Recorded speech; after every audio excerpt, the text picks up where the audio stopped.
Hello, and welcome to the Canadian Story, where we discuss what Canada is, what Canada could be, and what Canada should be.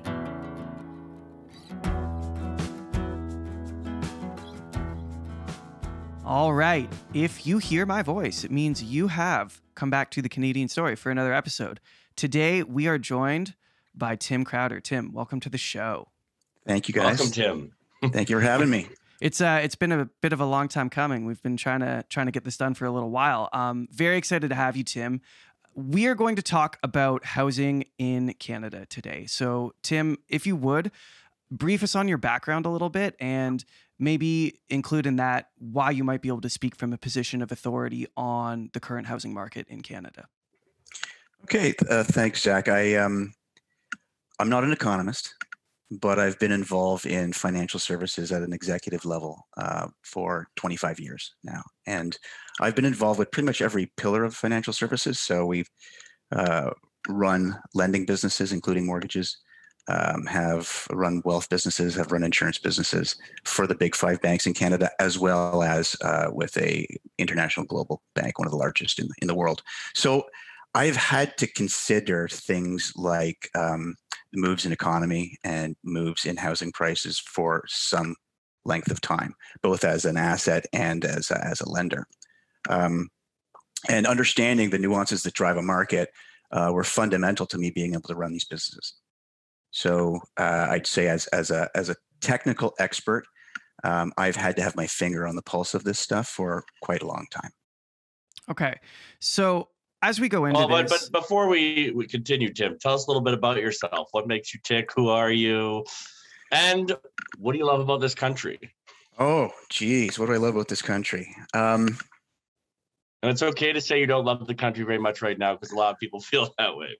But well, my friend, I'd have to say right now I'm very, very concerned with the direction of the country on a whole host of different fronts. And one of my biggest concerns is I don't think that people with different opinions or on different sides of the spectrum of politically are having conversations anymore. I think we're at a point where we're standing on two sides and throwing digital stones at each other.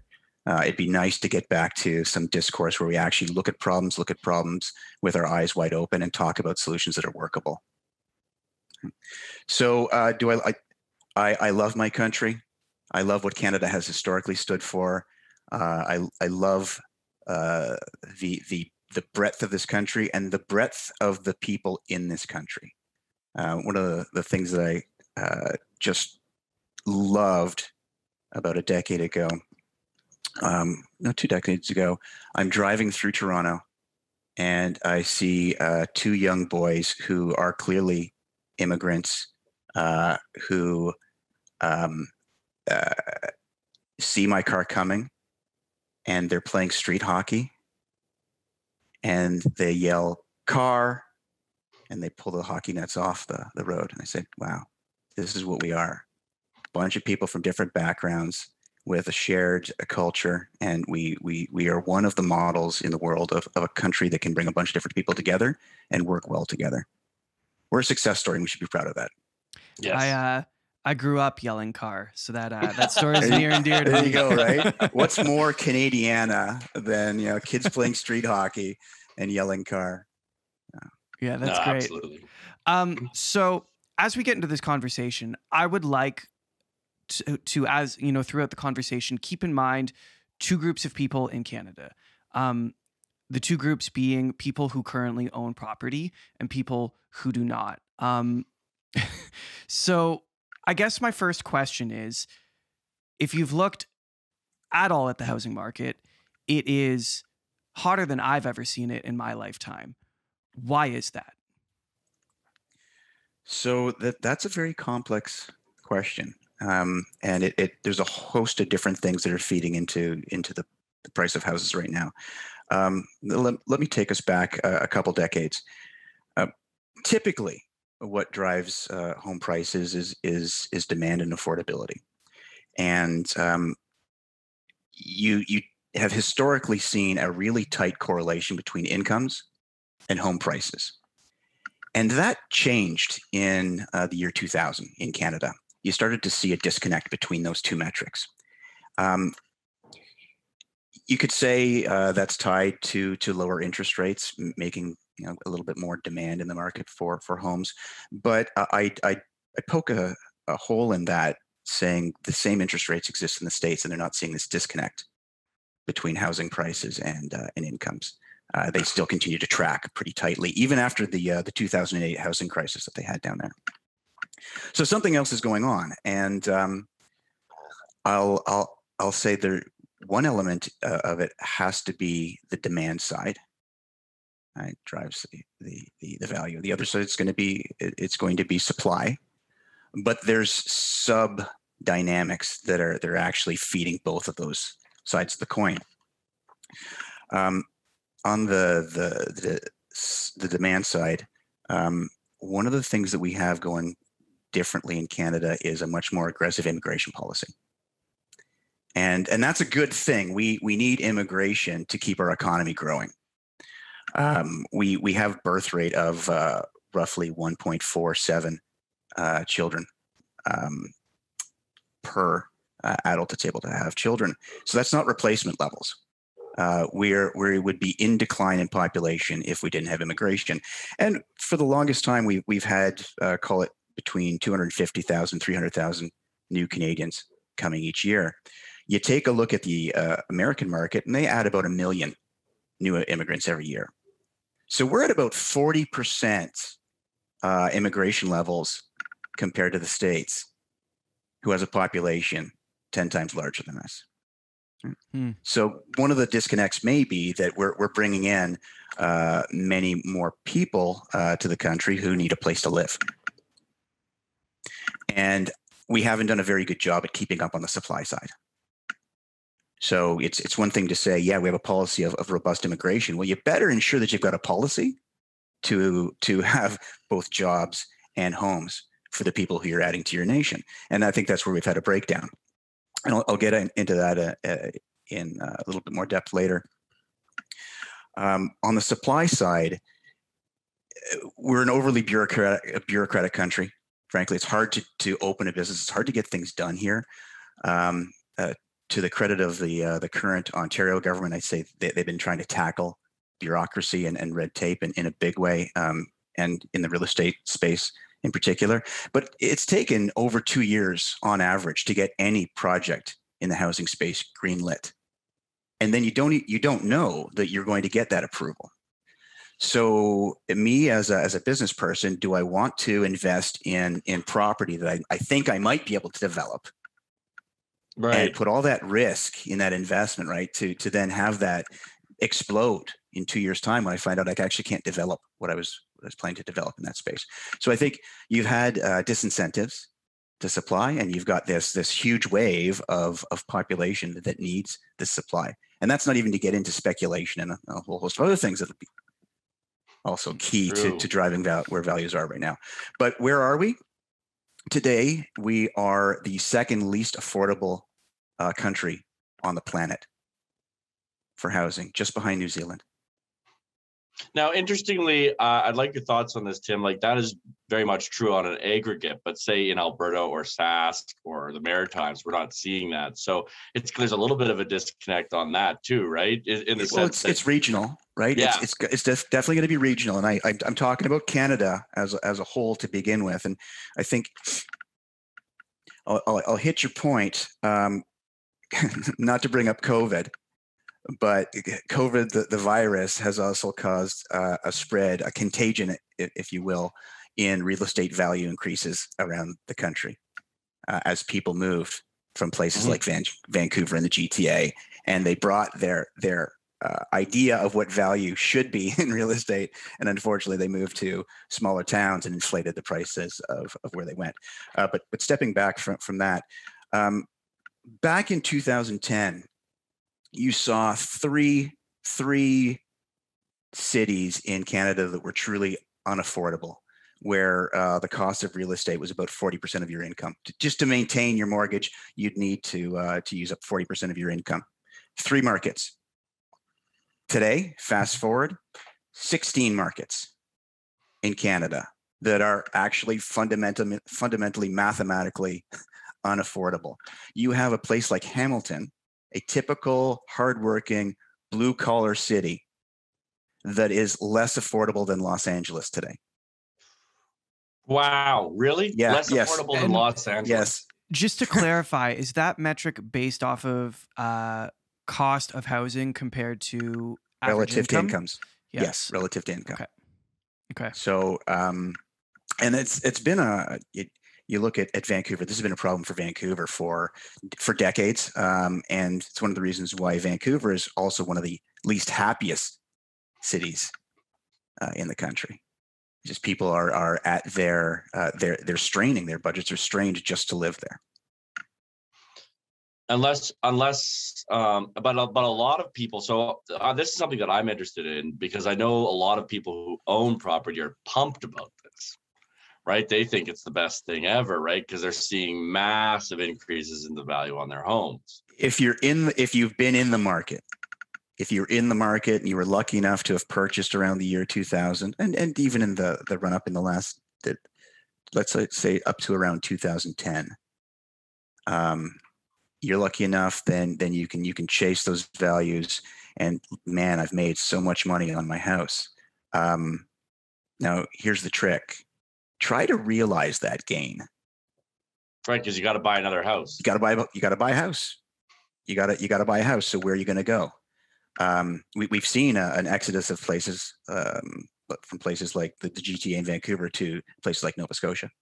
Yeah. Mm-hmm. But then we've also seen that as people have moved out to these locations, smaller towns and such, they realize they're giving up a bunch of amenities, and now we've seen this flight back in the last year. And COVID has really distorted things for us in the last couple of years. But yeah, I love to see the value of my house, and I go, it's going to be a great nest egg to retire from. But will I really downsize, and where would I go to actually realize that investment? Right. Texas. Right. Yeah. Texas, man, you could really Florida? realize it in Texas. Yeah, Tennessee. Far away from your family and your friends and all the people you hold near and dear. Yeah. And the life that you've built. Yeah. Yeah. And then you look at the generation of people who are entering the workforce right now, who are trying to save up, and the cost of the average cost of a detached home in Oakville right now is $1.5 million. The average cost, $1.5 million. How do you save up enough to put down a deposit on a house like that? I have an answer for How do you that. pay a mortgage on that? I have an answer. What's your magic, Zach? You don't. You don't. you don't do that. You don't do that. And so I don't want to be doom and gloom here. There are a series of things that we can do with some smart policy. And there's a series of things that are going to happen, regardless of whether we want them to happen or not, which will correct the values in the market. And I'm not going to say that that's going to make it easy to own a home for the current generation.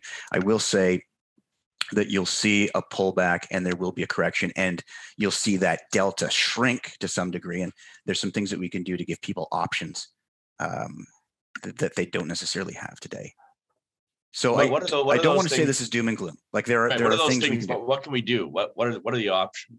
Well, maybe still I'll step before I jump there. I'll just step back a little bit to hit one more problem that's driving the prices, and that is those people who are making all kinds of money on the real estate market right now.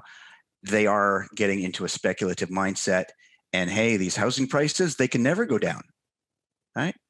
But my first piece of advice to anybody ever investing is what's happened in the past is no indicator for what is going to happen in the future.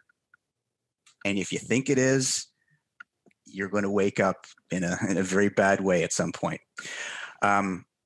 Look back to 1989. We had a huge boom in real estate back then, and we got into speculation. And when you had your cab driver telling you to buy property, you knew it was time to get out. Right? It's you don't take investment advice from your cab driver, as great as these people may be. So you're going to likely see a correction based on a speculation boom. Part of the problem is we've become an international country as well, and the speculators aren't just here in Canada.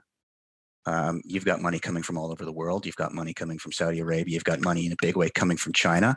And one of the most popular investments in China is real estate. And they're going through a hard landing right now, which you're likely going to see more headlines over the next year around that correction that's taking place in China. But many of those investment dollars have also moved to Canada. Started in Vancouver, and it's spread around to the GTA and Montreal, etc. So you've got folks who are looking to park their money in different countries, and now we're competing globally for houses. And the expectations of those investors are different from people who are just trying to buy a home here. Yeah. And their incomes and the money that they're playing with are different than people who are working here. Well, yeah, there's a very big difference between me, who started a business and works hard and earns a living, and big money worldwide. The guy who has the contract to sell salt in Beijing. Yeah. Yeah. Well, and like there's a very millions and millions of people. And this is what you're dealing with. Now, there's a darker side to it. When you look at houses as not homes, but as bank accounts, as assets to store your money, not only are legitimate funds stored, but you've got the potential for darker things to happen, illegitimate sources of money. And one of the big problems we have currently in Canada is, while we have a very robust set of controls on banks and on investment brokerages, any client that I take on in banking, I need to know the source of their funds. Where did the money that you're bringing into this bank come from? I have to verify that those are legitimate dollars. I also need to understand who are connected parties to any account you're opening. So Tim Crowder opens up an account, but what about those shadowy people in the background who are somehow connected to this? In banks, we're very good at being able to detect those things, to track them, and to police them. But real estate is porous. You don't just work through financial institutions. You also work through things like real estate brokers, lawyers, and potentially holding companies. And those are wonderful avenues to take illegitimate funds from terrorism, drugs, prostitution, whatever the case may be, or take funds from people who are politically exposed, and to integrate those into the financial system. And when you drive around a neighborhood and you see a series of homes that are sitting vacant but owned, you have to ask yourself, well, is that a home or is that a bank account? Right. So just to make sure that I understand that, let's say I am Joe Blow, drug dealer, and I have $1 million in illegitimate money. If I wanted to buy a $1 million house through a real estate brokerage, I could just dump that cash into that house, and there would be no check as to where those funds came from. So it's not as simple as that. And what I'll try not to do is give people an education on how to launder their money. Right. This is to say, if I were to try and take that $1 million and to place it into the financial system, I don't necessarily need to do that under the name of Zach. I could certainly do that under the holding company 12345. Owned by a corporation with a variety of different owners, and it may not be that $1 million comes directly from me, Zach, but $50,000 comes from here, and $9,000 comes from there, and $10,000 comes from there, and where did it all come from? And if you're able to do that through things like a holding company, then it's difficult to understand where did the monies come from in the first place, and who actually owns those monies. Right. And there's a lawyer doesn't have to disclose their clients. They don't have to. In fact, you're protected. Right. In working through a lawyer, your privacy is protected. So there's to say that there are ways to manipulate the existing system, and there's oversight that does not exist in parts of the existing system that could be corrected. And so one of the first things that we need to do as a country is stop the Wild West when it comes to real estate. So then at least you're dealing with honest speculation. right? And you're dealing with honest supply issues and honest demand issues. So number one, trying to tackle that. And there's some really interesting stuff that's been published on a commission in Vancouver that looked into the connection between the triads, drug production, fentanyl distribution, gambling, and real estate. And there is a very strong model in that market that ties all of those things together currently. Wow. So if money right goes... now, Vancouver has actually become an export hub for opioids. Fentanyl? Yes, to the rest of the world. To the rest of the world? Wow. Yes. So anyhow, that's an aside. But right. Number one thing to do is let's stop the Wild West, and that just comes down to controls and policy and governance. So what do we do? What are some tangible policies that we can put in place? One of the things that the Ontario government, I'll give them accolades, in the past year, 2 years ago, they actually made it a requirement that holding companies must now disclose all connected parties. Right? Numbered companies need to have here. It's David, it's Zach, it's Tim, and these are the people who have some vested interest here. So that's a start, because you would know that Tim is politically exposed, potentially. Right. Or you would know that Zach comes from a family who are involved in the following things, or have associates who are involved in the following things. So it gives a law enforcement an opportunity to at least pierce the veil. And I'll say this, one of my very large roles, particularly in the global bank I worked for, when you have monies that are crossing borders, you have to really, really, really be careful and understand where those are coming from and who's involved. And we would have monthly meetings where we're firing customers. Right. Because we know they're involved. Oh, there's a connection between this customer and that cartel. Or that person in China who is politically exposed, or we know has some connections to that organization. So not only are we fighting the Chinese man who just distributes salt legitimately, we're also fighting drug cartel money. Yeah, and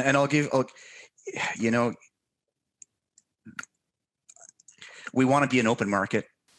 We want to have international investors be able to purchase assets in Canada and come here. We want to get rid of the criminal element there, and we also want to make sure that we're at least allowing our own population a foot up to be able to get into the market. So there may be a space for things like foreign investor taxes on real estate. We haven't seen that those have been particularly successful in places like Vancouver or Toronto yet. I think there's some more thinking that needs to be done around how do you mitigate the impact of international demand. But it's something that we should be looking at doing, and maybe it's a quota system. Step back from that. There's no answer for that one right now. Solve for the illegal stuff. Think very hard around policy that can help to police legitimate international investors, and then take care of supply in our country. So how do we take care of supply? Okay, right now we have a significant challenge in that we're not building fast enough. And I talked to you about the affordability of Canada and New Zealand versus the world. One of the things to give you some more dimension there, we have the least supply of house per 1,000 people of any G7 nation. Okay, so again, there's something fundamentally we're doing wrong here. And step one, it's tackling the bureaucracy around approvals for housing projects, and let's get building. So make it easy and make it predictable.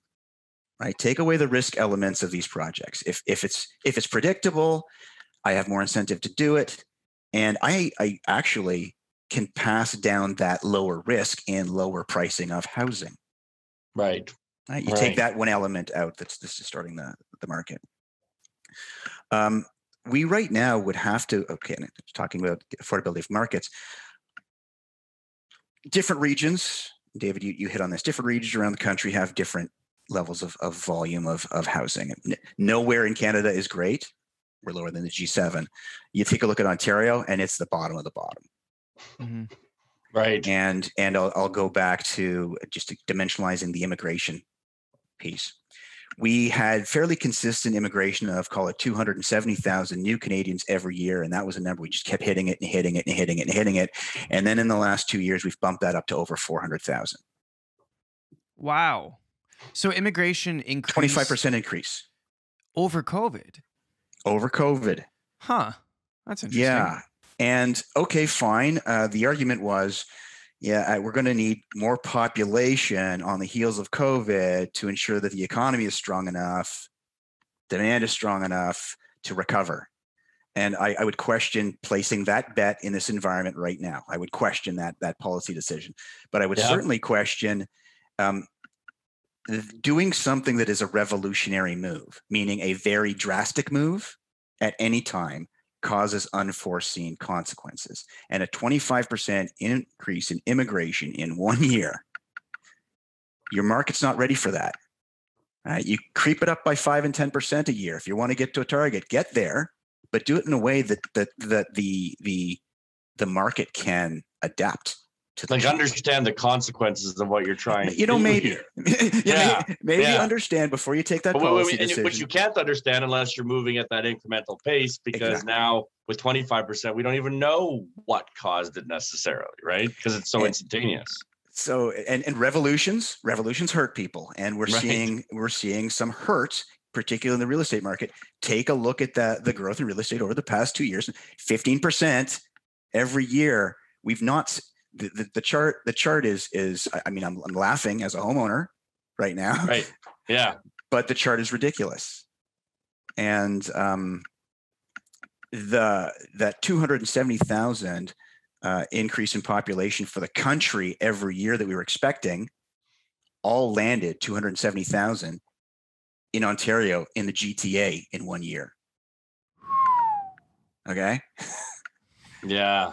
So how do you manage that? So there needs to be a governor on the demand side and a governor on immigration. We're talking about removing bureaucratic hurdles to house building, but right now we're in a crisis, and we already had a problem. We've created a crisis. So what do you do to manage that crisis over the immediate term? Well, I'd say right now might be a really good time for the government to create tax incentives for builders of homes, short to medium term, make it less expensive, incent the building of homes, because we are in a situation where supply is horribly offside. We'd have to build 650,000 new homes in Ontario right now just to get on average with the rest of Canada. With the rest of Canada, which is still the worst in the G7. Yes. So there's immediate demand for new homes. Let's get those new homes started, and we probably have to do that through some sort of financial incentive for developers, as well as in making the whole process of approval easier. The other things that we have to start looking at, because this is a structural issue now, and it's one that's been building since 2000. Crisis right now, but the problem's been building over a significant amount of time. And part of the problem is, if you're going to start your career in Canada, unless you're a police officer, a teacher, or a tradesperson, you're probably going to have to work in Vancouver, Toronto, or Montreal. Right. Those are the major locations for jobs. You look at Ontario in the last decade, the only place where there was any job growth were two markets, Toronto, the GTA, and Ottawa. The rest of the province was flat, was stagnant or declining in terms of jobs. So you want to live where you can actually have an income. So some of what we might need to do is to also incent companies and corporations to geographically distribute their operations. Right? You may want more than one hub in Ontario where you can work. You may want multiple places. You may want to lean in really heavily into the tech triad in Waterloo, Kitchener, Cambridge. Mm-hmm. Right? You may also want to smooth out people's commutes to where they work. So an investment in transportation infrastructure can help people to work in diverse locations so long as they can get there easily. High-speed rail, why aren't we talking about that in Ontario, for instance? Right? Better transportation infrastructure, and better connectivity between communities. Those are things that we can do structurally to allow people to spread out the demand around regions. Yeah. Right. So economic development in a variety of places, and then spreading out the ability to live in a variety of places and to commute to those hubs. It's not like we have a shortage of land here. Well, that's the irony, right? Yeah. We have a solution. It's right out the window there. Now, you may have places like Vancouver that really can never solve for this challenge because they're hemmed in by mountains. Yeah. Right. Yeah. And the GTA will continually have a challenge now with real estate affordability because it's become an international city. It's a megacity, and you've got such a concentration of employment opportunities that you're always going to have demand in this area. So Toronto's gone the way of New York. That's the way it's going to be going forward, and Vancouver as well.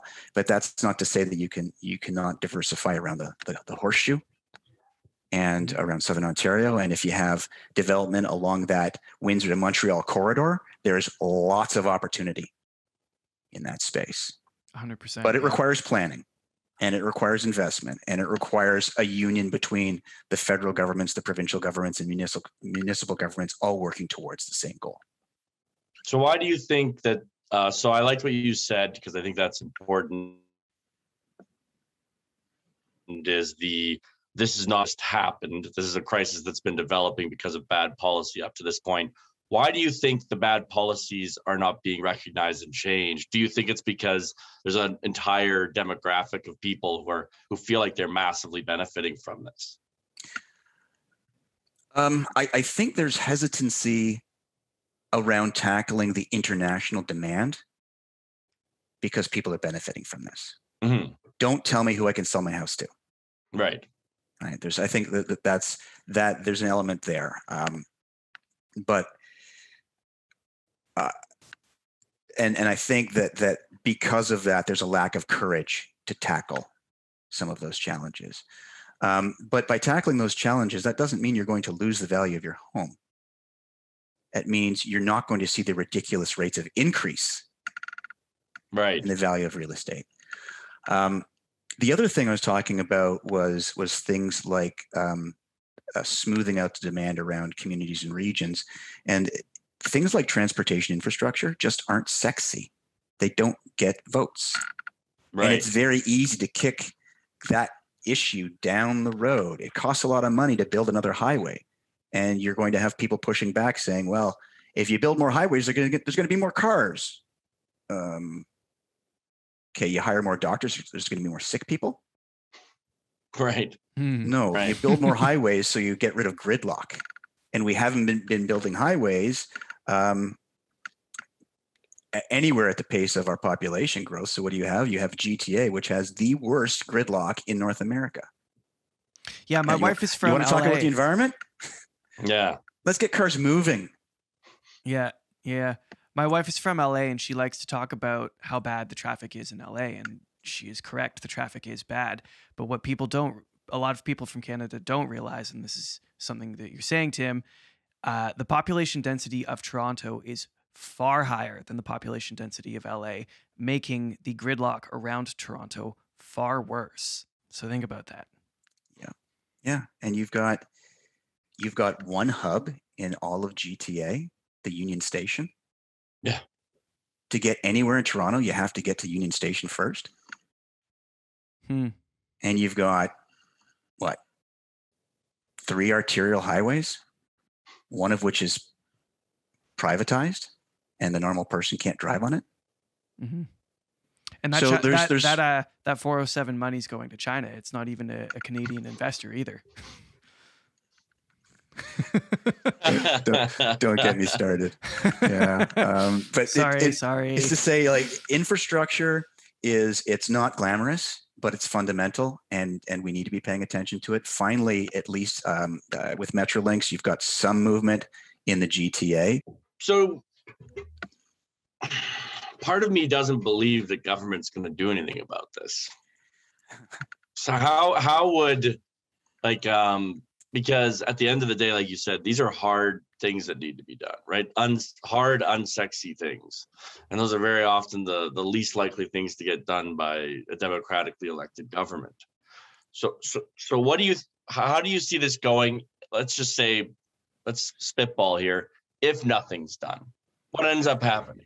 And I want to step back for just a second before I say nothing's going to be done. I want to challenge you on that. And this is going to be the litmus test will be June in Ontario with the provincial election. Yeah. Given we're talking crisis right now, I have to assume that there's going to be political will and political impetus to address the crisis.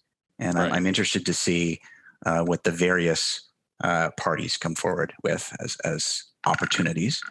I will say that I was happy to see the movement of the Ontario government in the past 2 years that started to address the organized crime element, right, and try to at least pierce the veil. So I think I'm not going to give up on the fact that there can be movement here. Right. No. I believe there can be movement. It's just, it feels like I remember 5 years ago when people were saying housing is completely unaffordable, and we were talking, it was a very similar conversation to the one that we're having right now, and nothing was done. And now you look back on that and it looks downright affordable.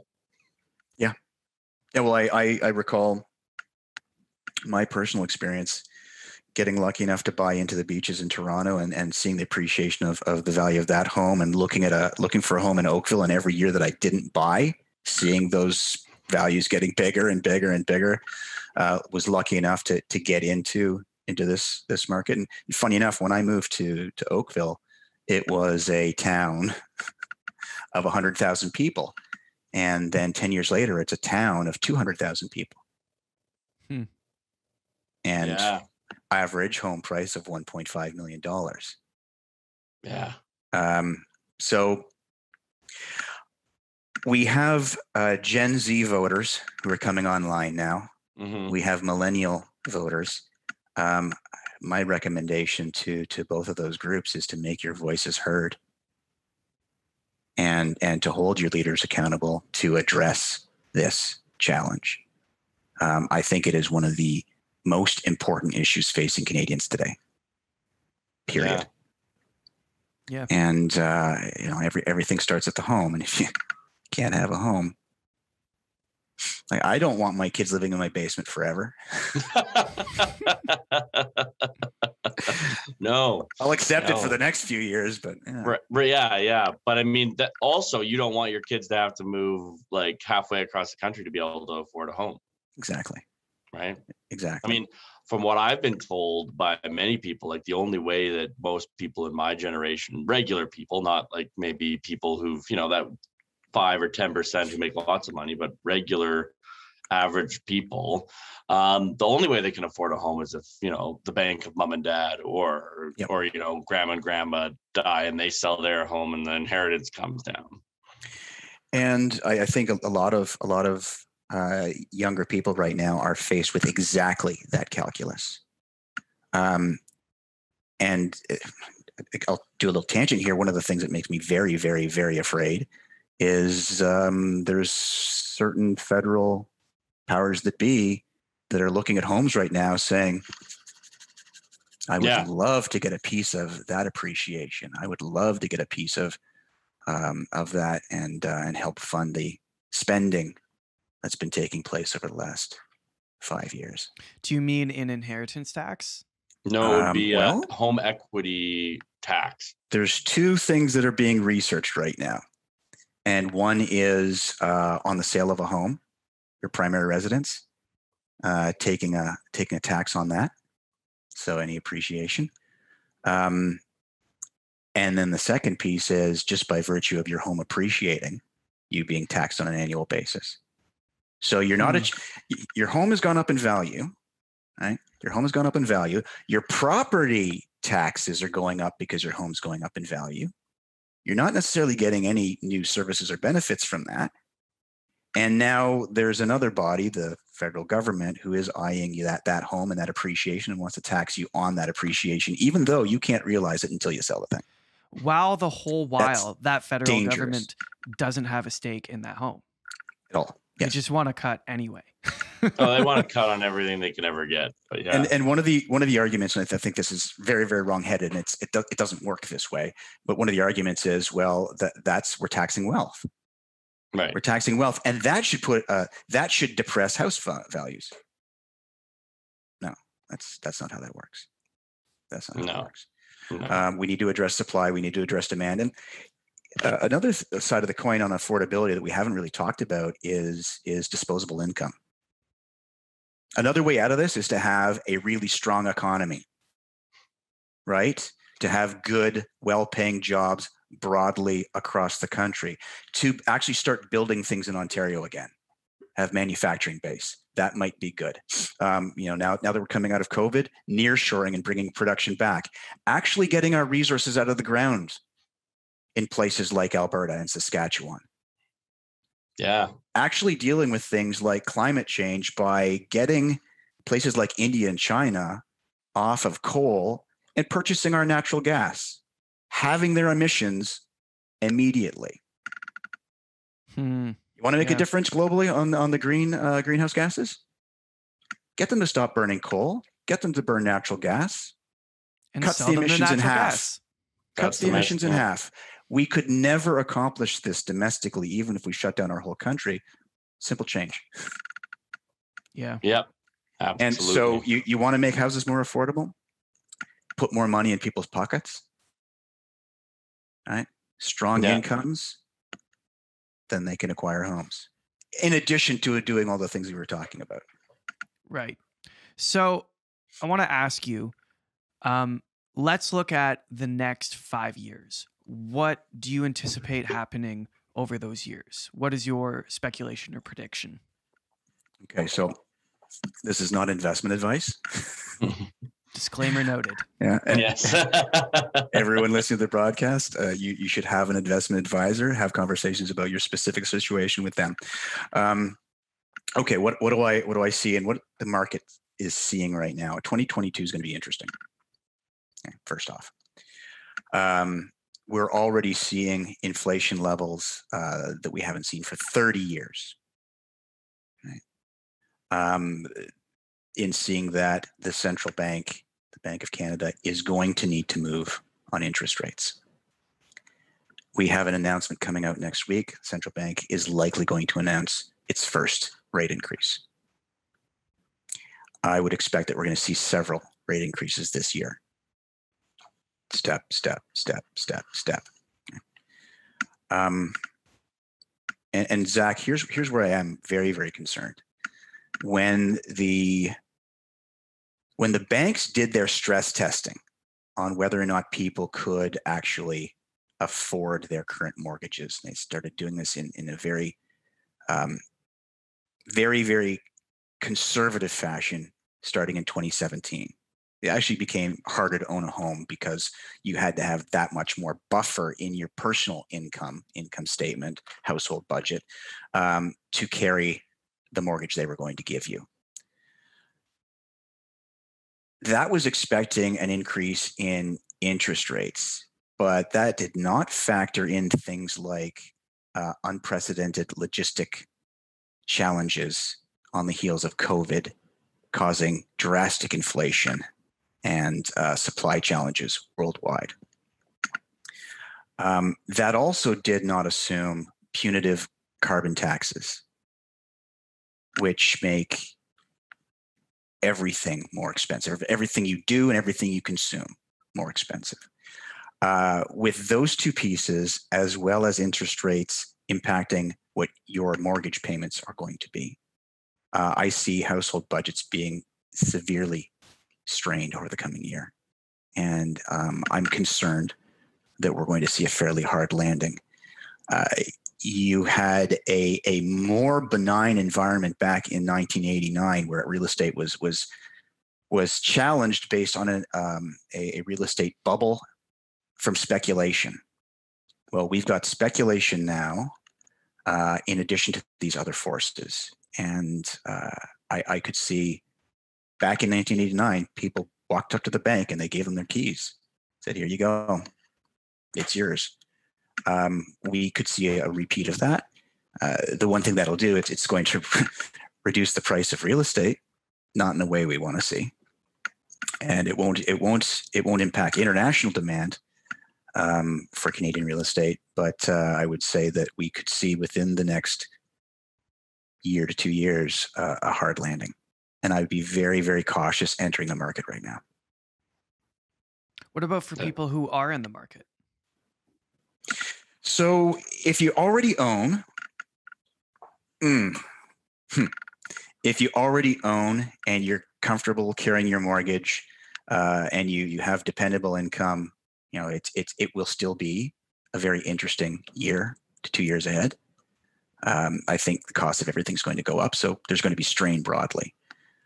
If you entered the market in the run up in the last, let's call it 3 to 5 years, where things were already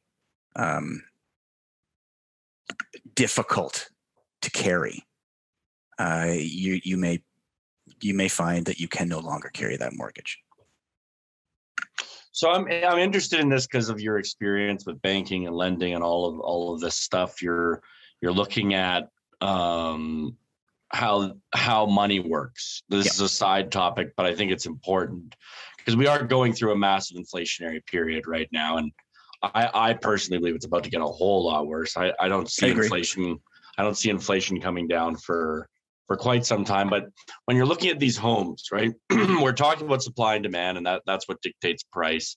But how much of this is inflation as well that isn't being tracked in your typical CPI basket, right? How much of what's happening is these homes' values aren't actually going up. It's just the value of money is going down. Do you think, right? Like, in a sense, how much of this is the canary in the coal mine for Canadians is, hey, your money's getting less and less valuable, and therefore your home is getting more valuable, but you're actually not in the situation that you think you are. Because I think so many people look at this equity. I have friends who got into the market, let's say a year ago, right? Or maybe a little bit less than a year ago. And they're all excited, right? They're all like, oh, look, I've just made 200 grand or something, or whatever, right? And then I have friends who God bless them that they're lucky enough to get into the market. Yes. Think about those people who don't have the disposable income to invest. Yeah. And their incomes aren't going up. Okay, go ahead. Exactly. Sorry. That's what I mean. Their incomes aren't going up, which is the interesting part. But I'm wondering how much of this, because we haven't really talked about this until right at the end here, but it's something that fascinates me. How much of this is inflation? Like just the actual like tangible things like land and homes. So this is where I'll go back to real estate prices tracking incomes. Yes. And there being a pretty tight correlation between those two things.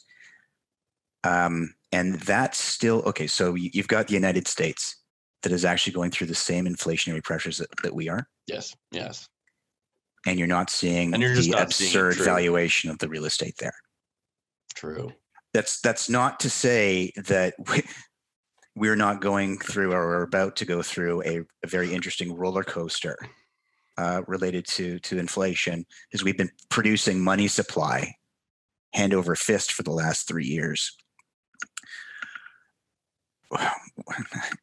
It's a rabbit hole, and I don't want to go too deeply down this one. I'm very, very concerned because we've done things we've never done before, so we don't know where this is going to land.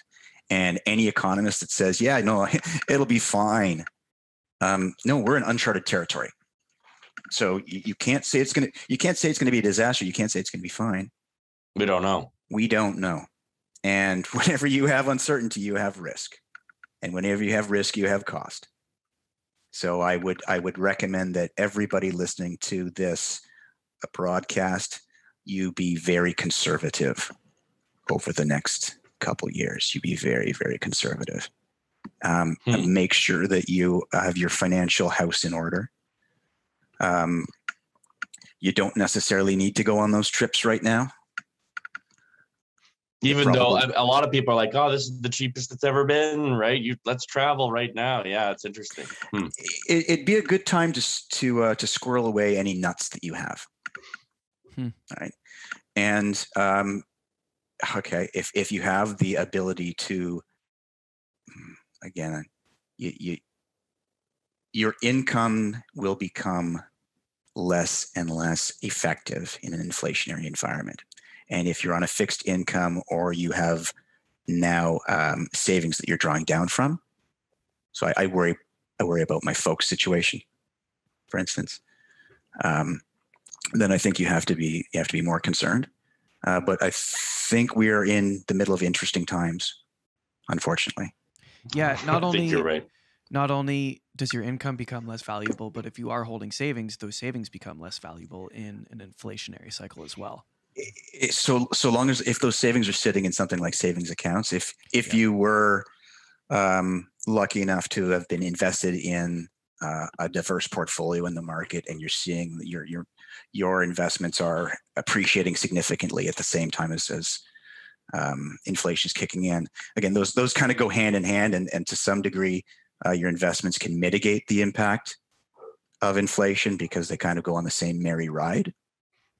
Not all portions of your investments, but better to have some of them going on the merry ride than none at all. Yeah. Again, very true. This is not investment advice. No. Yeah. Okay. Well, one last thing I want to touch before we wrap up. You are crafting a new project. Do you want to tell us a little bit about what you're doing and what people can maybe expect from you in the near future?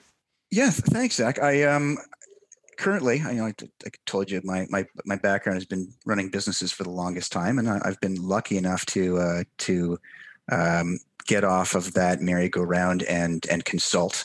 In both business and in public policy. And as I've gotten more into public policy, I've decided, I've got a history of solving problems.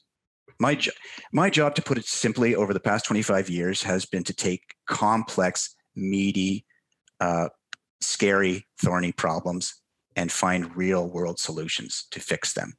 Basically, to deliver those business goals, deal with this thing that's about to explode. And I found that that's a skill I've been able to build. And what I'd like to do going forward is I'd like to take that skill and start to apply it to problems that we face every day. So expect to hear more from me on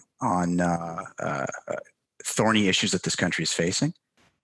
And I will likely be producing more content like this to give another level of insight into things people are talking about, but not necessarily thinking about on all sides.